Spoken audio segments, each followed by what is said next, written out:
Welcome to channel दोस्तों। तो कैसे हैं आप लोग? आई होप कि आप लोग अच्छे होंगे। जैसे कि पता होगा अभी चैनल पे मैं आपको करा रहा हूं जो एनसीईआरटी का यहाँ पे ज्योग्राफी है उसका चैप्टर वाइज एमसीक्यूज करा रहा हूं। इससे पहले चैनल पे क्लास 6 का मैंने यहाँ पे कंप्लीट करा दिए थे। तो ये जो वीडियो होने वाला है ना वो यहाँ पे होने वाला है क्लास 8 का आपका क्लास 7 का यहाँ पे होने वाला है।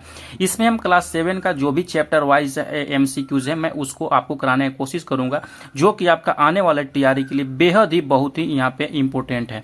जैसे ही नंबर्स ऑफ चैप्टर क्लास 7 में आते हैं ना, इसमें आप लोग को यहाँ पे लगभग 13 चैप्टर्स देखने को मिलते हैं, जैसे कि आप लोग यहाँ पे देख रहे होंगे। तो इसमें देख लेते हैं क्या कुछ यहाँ पे चैप्टर वाइज में बहुत ही बेहतरीन तरीका से मैं आपको बताऊंगा, हर एक चीज को एक्सप्लेन करते हुए चलूंगा कि क्या कुछ दिया गया। जो पहला चैप्टर है पृथ्वी के अंदर ताक झांक, दूसरा है जो चट्टान एवं खनिज है। इसी प्रकार से एक एक करके चलिए हम आपको यहाँ पे बताते चलते हैं, ठीक है। क्लास 7 का चैप्टर नंबर 1 है जिसका नाम है पृथ्वी के अंदर ताक झांक, ठीक है। जब मैं इसका क्लास 6 से लेकर क्लास 10 तक जब मैं जियोग्राफी पढ़ा रहा था उस समय बहुत ही बेहतरीन तरीका से सारा कुछ पढ़ाया हुआ है। अगर क्या आप लोग उसको नहीं देखा होगा ना तो आपको इस वीडियो को डिस्क्रिप्शन में मैं उसका लिंक दे दूंगा, जाकर वहां से देख सकते हैं, ठीक है। यहाँ पे जो पहला सवाल आपसे पूछा जा रहा है कि नीफे में होता है, नीफे में क्या होता है। जैसे कि यहाँ पे नाम से ही पता चल रहा है NIFE, यहाँ पे नीफे कैसे लिखेंगे, NI और FE यहाँ पे लिखेंगे, ठीक है। यानी कि निकेल और फेरस यहाँ पे होगा आपका। तो यहाँ पे निकेल तो ऑप्शन में नहीं है, यहाँ पे आपका जो राइट आंसर हो जाएगा वो हो जाएगा लोहा। हम आपको बताते चलेंगे जो पृथ्वी है उसको 3 भागों में यहाँ पे विभाजित किया जाता है। जो पहला होता है वो सियाल होता है, ठीक है। दूसरा जो होता है वो यहाँ पे सीमा होता है, और तीसरा जो होता है आपका नीफे होता है, ठीक है। तो वही नीफे के बारे में आप पूछ रहा था। सियाल सिलिकॉन और एल्युमिनियम होता है जो कि सबसे ऊपरी परत को बोलते हैं। सीमा जो होता है उसका बीच वाला परत होता है जो सिलिकॉन और यहाँ पे मैग्नीशियम को बोलते हैं। और जो सबसे निचली सीमा होती है पृथ्वी के जो क्रोड के क्षेत्र में जाता है निकेल और फेरस होता है। तो आप लोग इसको बहुत ही बेहतरीन तरीका से ये चीज याद रखिएगा, ठीक है। अगला सवाल जैसे ही आइएगा आपसे पूछा गया है कि भूपट्टी में ऊपरी हिस्सा कौन सा होता है। जैसे कि मैंने अभी भी यहाँ पे इसको बताया कि जो सबसे ऊपरी हिस्सा होता है ना वो सियाल का होता है। तो ऑप्शन नंबर है यहाँ पे बिल्कुल करेक्ट होगा, ठीक है। अगला सवाल की तरफ बढ़ते हैं। अगला सवाल जैसे कि यहाँ पे देखिएगा दिया गया है जो क्रोड होता है वो कहाँ पे होता है। जब अभी नीफे के बारे में मैंने बताया तो जो उसी के मतलब जो सबसे निचली हिस्सा होता है ना वहाँ पे क्रोड पाया जाता है। तो ऑप्शन नंबर बी में देखिएगा तो यहाँ पे ये बिल्कुल ये राइट आंसर दिया है, ठीक है। बस इतना ही, क्लास 7 में कोई खास नहीं है। चलिए नेक्स्ट चैप्टर की तरफ बढ़ते हैं। आगे बढ़ने से पहले दोस्तों हम बताना चाहेंगे जो भी लोग यहाँ पे घर बैठे तैयारी कर रहे हैं, और जैसे कि पता होगा हम उन लोग के लिए बीपीएससी का सिलेक्शन किट प्रोवाइड करते हैं जिसमें कि टोटल सिलेबस के अनुसार यहाँ पे आप लोग का दिया रहता है जो भी स्टडी मटेरियल है। तो ये जो बीपीएससी का सिलेक्शन किट है जिसमें कि क्लास 6 से लेकर क्लास 10 तक मैं सारा कुछ प्रोवाइड करता हूँ। साइंस, हिस्ट्री, ज्योग्राफी, पॉलिटी और इकोनॉमिक्स का SCERT NCERT notes chapter wise होते हैं। बीपीएससी का प्रीवियस ईयर क्वेश्चंस होते हैं, TRE 1-2 के क्वेश्चंस होते हैं, करंट अफेयर होते हैं, INM होते हैं। तो जैसे कि पता होगा इसका जो रेगुलर प्राइस रहता है वो 299 रहता है, लेकिन याद रखिएगा अभी से लेकर 30 जून तक अगर आप इसको परचेज करते हैं तो मात्र यहाँ पे 149 रुपीज में यहाँ पे आप परचेज कर सकते हैं। 50% का आपको डिस्काउंट मिल रहा है।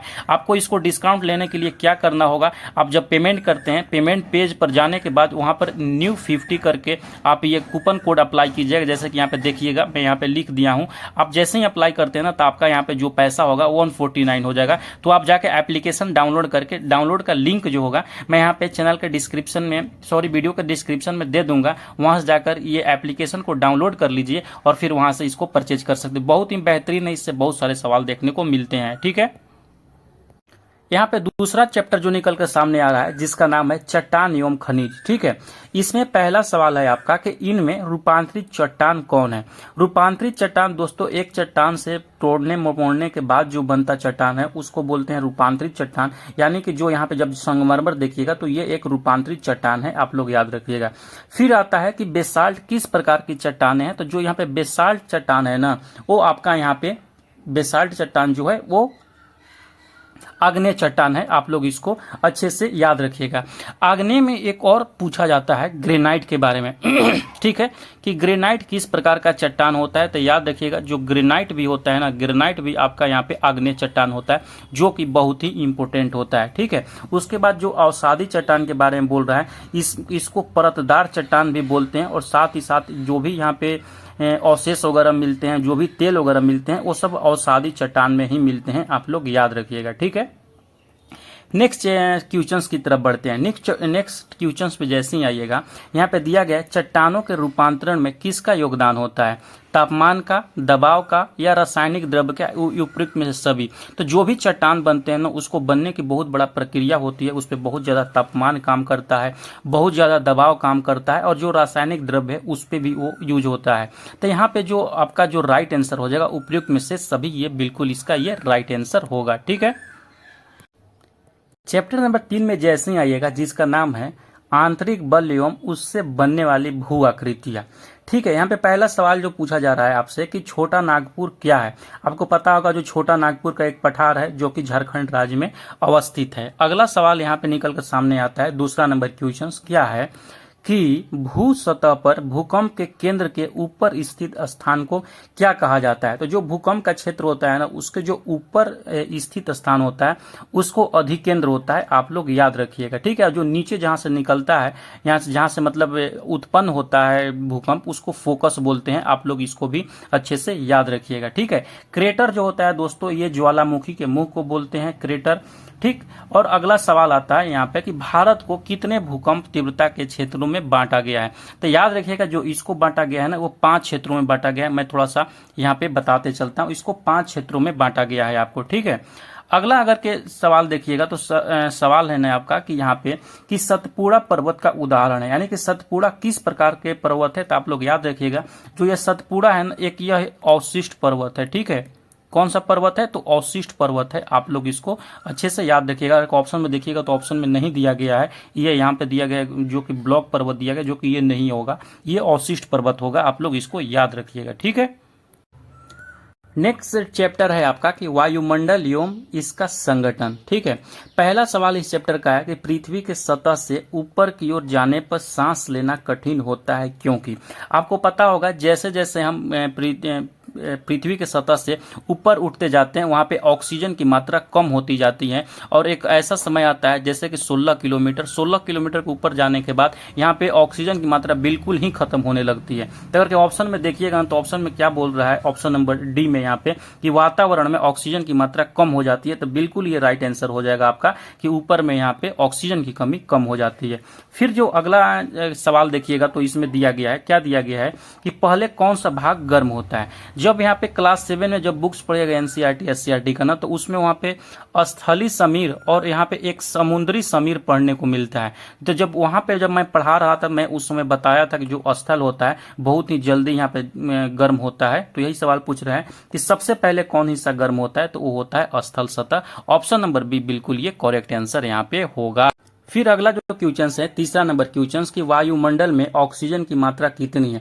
तो वायुमंडल की जैसे कि पता होगा टोटल लगभग अप्रॉक्स में यहाँ पे 21% यहाँ पे ऑक्सीजन है, और बाकी जो 78% है यहाँ पे नाइट्रोजन है आपका। ठीक है, तो यही यहाँ पे देखिएगा 20.99 जो दिया गया है, यही यहाँ पे राइट आंसर होगा। अगला सवाल है चौथा नंबर क्वेश्चन की वायुमंडल की सबसे पहली परत कौन सी है। वायुमंडल की जिस परत में सबसे पहली परत में जब जाइएगा ना, उसको बोलते हैं यहाँ पे क्षोभ मंडल। आप लोग याद रखिएगा। ठीक है, अगला सवाल देखिएगा दिया गया है कि रेडियो तरंगे किस परत से परावर्तित होकर पृथ्वी पर वापस लौटती है। तो जो यहाँ पे रेडियो तरंगे है ना, वो आयन मंडल से आपका लौटता है। तो ऑप्शन नंबर बी बिल्कुल करेक्ट होगा। साथ ही साथ यहाँ से कुछ आप लोग याद रखिएगा, जो क्षोभ मंडल होता है इसमें मौसम की जो भी घटनाएं होती है ना, जैसे मेघ बनना, बारिश होना, या जो भी मौसम से संबंधित जो घटना होता है, वो सारा का सारा यहाँ पे क्षोभ मंडल में होता है। आयन मंडल में जो भी रेडियो तरंगे होता है उसको परावर्तित किया जाता है, और बहिर्मंडल जो होता है यहाँ पे उल्का पिंड का जो घटना होता है वो बहिर्मंडल में होता है। इसमें सवाल पूछा जाता है, आप लोग इसको अच्छे से याद रखिएगा। ठीक है, चलते हैं नेक्स्ट चैप्टर की तरफ में। चैप्टर नंबर 5 है जिसका नाम है बिन पानी सब सुन। पहला ही सवाल है कि पृथ्वी पर जल मंडल का कितना प्रतिशत यहाँ पे जल पाया जाता है। तो यहाँ पे 71% पृथ्वी पर जल पाया जाता है, और लगभग 29% भाग पर यहाँ पे स्थल पाया जाता है। आप लोग इसको याद रखिएगा। अगला आता है कि मुंबई किस सागर के किनारे स्थित है। अगर के भारत का जब मैप देखिएगा तो मुंबई कहीं यहाँ पे स्थित है। यहाँ पे जब आते हैं तो यहाँ पे अरेबियन सी देखने को मिलता है। अगर वही पूछ लेता आपसे कि चेन्नई कहाँ पे स्थित है, तो यहाँ पे जब आइएगा तो बे ऑफ बंगाल की खाड़ी यहाँ पे मिलेगा आपको। ठीक है, तो अगर के आप यहाँ पे आइएगा तो यहाँ पे हिंद महासागर देखने को मिलता है। तो वही पूछ रहे हैं मुंबई किसके किनारे है, तो यहाँ पे अरब सागर आता है। तो यहाँ पे अरब सागर बिल्कुल ये राइट आंसर होगा। ठीक है, अगला सवाल की तरफ बढ़ते हैं। अगला सवाल जैसे ही आइएगा, दिया गया आपका कि चंद्रमा के गुरुत्वाकर्षण से जल ऊंचाई की ओर बढ़ता है, यह स्थिति क्या कहलाती है। जब आप बीच वगैरह पे गए होंगे या समुद्र के किनारे या लहर देखे होंगे तो किनारा होता है उसका। ठीक है, जो किनारा होता है ना, एक बार जो पानी होता है ऊपर चढ़ता है और दूसरी बार जो पानी होता है नीचे चढ़ता है। जब ऊपर ये पानी चढ़ता है यानी किनारे के तरफ जाता है, इसको बोलते हैं ज्वार। अब जब यहाँ पे पानी लौटता है वापस ना, उसको बोलते हैं भाटा। तो यही बोल रहा है कि जब जल ऊंचाई की ओर बढ़ता है उसको क्या बोलते हैं, तो उसको हम यहाँ पे ज्वार बोलेंगे। आप लोग याद रखिएगा ज्वार भाटा का क्या कारण होता है, बहुत ही बेहतरीन तरीके से मैंने वहाँ पे आप लोगों को समझाए हैं जब पढ़ा रहे थे।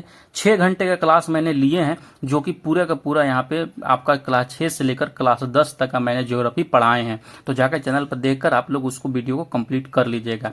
अगला सवाल आता है इनमें से कौन सा झील है, तो ऑप्शन नंबर सी में ऐसे ही आइएगा ना, यहाँ पे देखिएगा लिखल है फतेह सागर। जो फतेह सागर है ना, ये झील है, ये कहाँ पे स्थित है, तो ये राजस्थान में स्थित है। ये भी आप लोग अच्छे से याद रखिएगा। ठीक है, तो चलिए बढ़ते हैं नेक्स्ट चैप्टर की तरफ में और देखते हैं कि क्या कुछ आपका यहाँ पे बहुत ही महत्वपूर्ण सवाल दिया गया है। जैसे ही चैप्टर नंबर 7 में आइएगा, जिसका नाम है, क्या नाम है कि जीवन का आधारभूत पर्यावरण, आधार पर्यावरण। ठीक है, पहला सवाल है कि जल प्रदूषण हो रहा है। जल प्रदूषण कैसे हो रहा है भाई, कि पौधे के कटाव से हो रहा है। तो यहाँ पे जल प्रदूषण जब बोल रहे हैं तो पौधा कहाँ से आ गया, वाहन चलाने से तो यहाँ पे वायु प्रदूषण होगा, पानी पीने से तो भैया पानी पीने से कैसे प्रदूषण हो जाएगा, पानी में प्रदूषित पदार्थ मिलाने से होता है। तो बिल्कुल यहाँ बात सही है, तो ऑप्शन नंबर डी ये बिल्कुल करेक्ट आंसर देता है। अगला सवाल आइएगा जो आपसे पूछ रहा है, क्या पूछ रहा है कि नदी तालाब के पानी की शुद्धता हो सकती है, कैसे हो सकती है। जिस नदी तालाब में बहुत ज्यादा गंदा पानी रहता है ना, वहाँ पे मछली पालन शुरू कर दीजिए। ऐसा नहीं है कि बहुत ही ज्यादा वहाँ का बीओडी कम हो, जिसमें ऑक्सीजन की मात्रा कम हो, वहाँ पे मछली पालन कीजिएगा तो मछली मर जाएंगे। लेकिन नॉर्मल जो गंदे तालाब वगैरह होते हैं वहाँ पे मछली पालन कीजिएगा ना, तो पानी वहाँ पे प्यूरिफाई होने लगता है। तो याद रखिएगा ऑप्शन नंबर डी बिल्कुल ये राइट आंसर होगा। फिर अगला सवाल है कि बढ़ती जनसंख्या के कारण हो रहा है, क्या हो रहा है, वृक्षों की तेजी से कटाव हो रहा है। बिल्कुल सही, जगह ही नहीं है तो जगह बढ़ाने के लिए वृक्ष काट के वहाँ पे घर बनाएंगे, यानी कि भवन का निर्माण भी हो रहा है, इंफ्रास्ट्रक्चर का भी यहाँ पे निर्माण हो रहा है। तो यहाँ पे क्या हो जाएगा, उपयुक्त में से सभी, ऑप्शन नंबर डी बिल्कुल ये करेक्ट आंसर होगा। ठीक है, अगला सवाल यहाँ पे जैसे कि देख सकते हैं दिया गया है, पर्यावरण संरक्षण के लिए किया जाना चाहिए, क्या किया जाना चाहिए, खूब पौधे लगाना चाहिए, गंदे जल की उचित निकासी का प्रबंधन करना चाहिए और गाड़ियों का उपयोग कम करना चाहिए। बिल्कुल सही बात है, यहाँ पे सारा कुछ काम करना चाहिए। लेकिन ये जो है ना, गाड़ियों का यूज कम करना चाहिए, ये खाली पढ़ने के लिए होता है। पहले का सैलरी जैसे ही आप मास्टर बनते हैं ना, तो पहले सैलरी बहुत सारा बच्चा क्या करके बुलेट लेंगे हम। ठीक है, तो आप लोग पढ़ रहे हैं तो कम से कम इस चीज को अप्लाई भी कीजिए, गाड़ी का हो सके जितना भी उसको कम यूज कीजिए आप लोग। ठीक है, चलिए बढ़ते हैं नेक्स्ट चैप्टर नंबर 8 नाम है जिसका एनसीईआरटी का ज्योग्राफी का क्लास 7 का नाम है लद्दाख प्रदेश में जनजीवन। पहला सवाल आता है कि लद्दाख की जलवायु शुष्क है, क्यों शुष्क है, क्योंकि लद्दाख ना बहुत ही ऊंचाई पर पाया जाता है, लगभग 3000 किलोमीटर यहाँ पे लगभग यहाँ पे कर सकते हैं आपको, तो ऊंचाई पर ये स्थित है। ऑप्शन नंबर ए बिल्कुल ये राइट आंसर होगा। यहाँ का जो तापमान होता है दोस्तों, रात्रि का तापमान कभी कभी तो यहाँ पे 30 डिग्री सेंटीग्रेड माइनस में चला जाता है, आप लोग समझ सकते हैं। अगला जो सवाल आता है कि लद्दाख में पाया जाने वाला महत्वपूर्ण जानवर कौन सा है, तो कोई भी बर्फीली क्षेत्र में जब जाइएगा तो वहाँ पे जो याक होता है ना, वहाँ पे याक पाया जाता है। आप लोग इसको याद रखिएगा, न कि केवल लद्दाख में, कोई भी अगर के आप दक्षिणी ध्रुव वगैरह में भी जाते हैं तो वहाँ पे याक देखने को आपको मिलता है।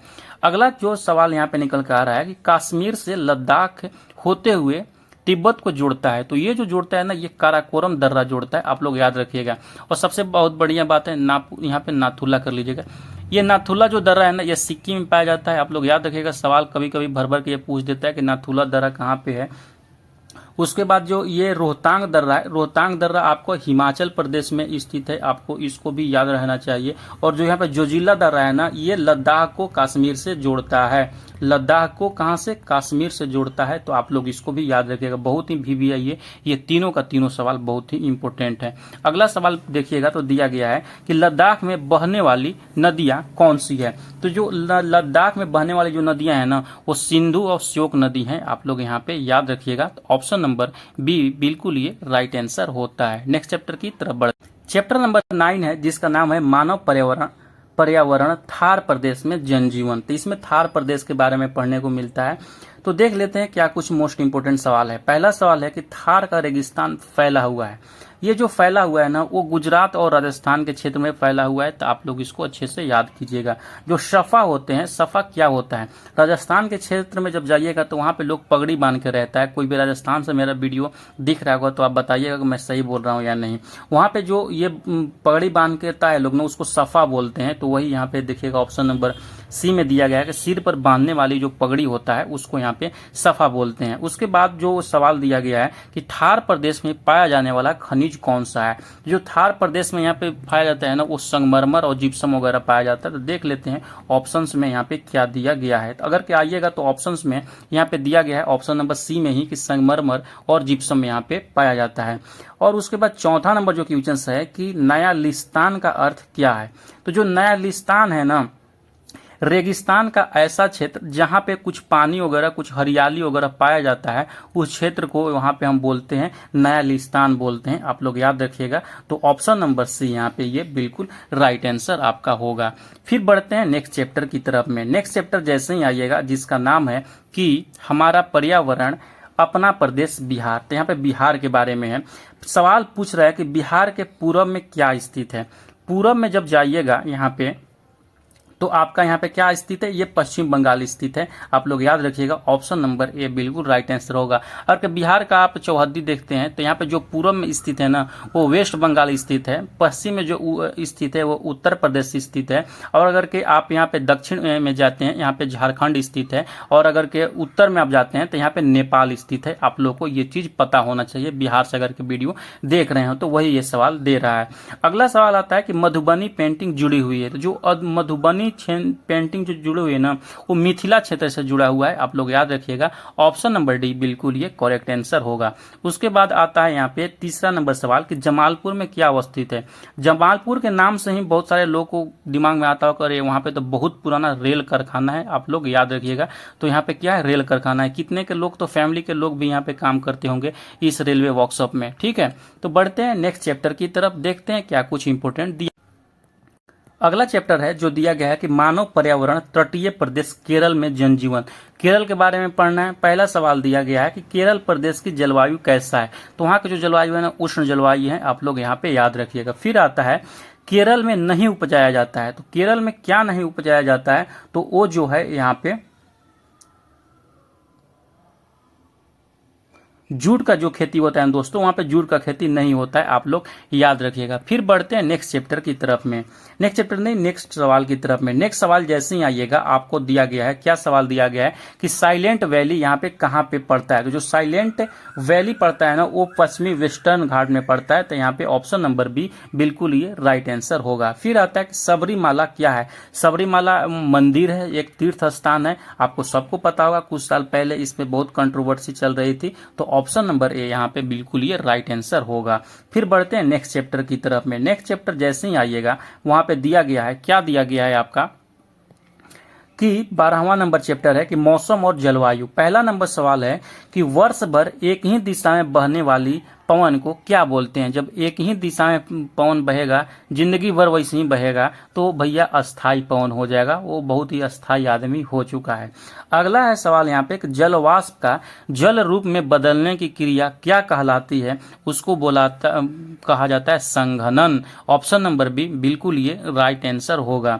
और यहाँ पे बहुत बढ़िया है कैटरीना। कैटरीना के नाम सुनते हुए ना, खैर कैटरीना जो है क्या है, तो कैटरीना जो है आप लोग याद रखिएगा वह एक चक्रवात है। ऑप्शन नंबर है बिल्कुल ये करेक्ट आंसर होगा। ठीक है, तो कैसा लगा क्लास आप लोग कमेंट सेक्शन में जरूर बताइएगा। और नेक्स्ट क्लास आपका 8 क्लास का होगा, तो आप लोग देखना नहीं भूलिएगा। चैनल को सब्सक्राइब कर लीजिए और वीडियो को लाइक कर लीजिए।